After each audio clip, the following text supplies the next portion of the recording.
My name is Carolyn Russo, and I'm a TRS with American Greetings. You can see we have 1.5 cabinets to fill with Mother's Day. And you can see we received only one box. So we have to figure out how we're going to fill 1.5 cabinets with Mother's Day, or whatever season it is. So what we did with our cabinet and a half is, as you can see, we filled the first cabinet, and the second half we used non-card.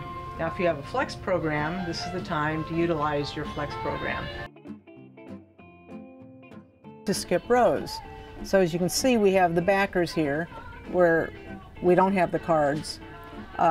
We always have a card in the last row and the very first row. And then anything in between, we can do our skipping. So number 3, we utilize all our signage.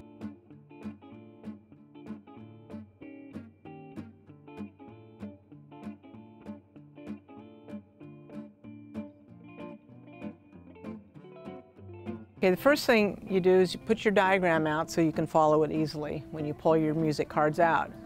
So we start with filling up our music, so then we know how much space we have left to start our core cards.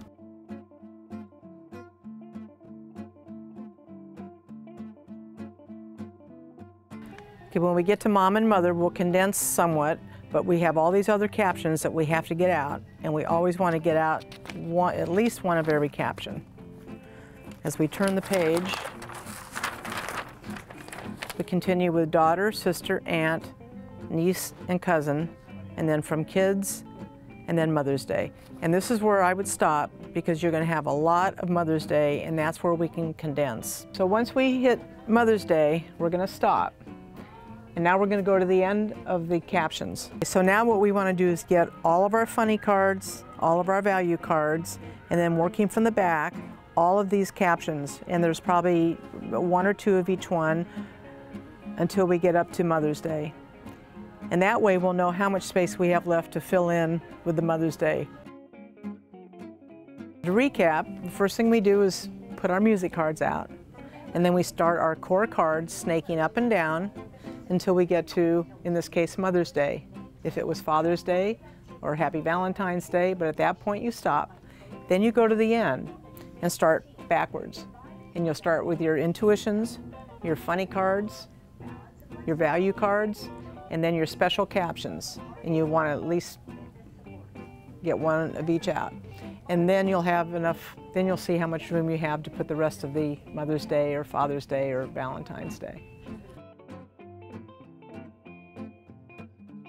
Now we're going to go over some helpful tips.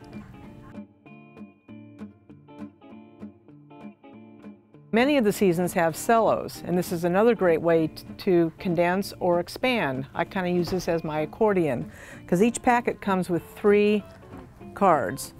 You can either put all 3 in one if you're trying to conserve space, or if you need to fill space, you can put 1 in each one.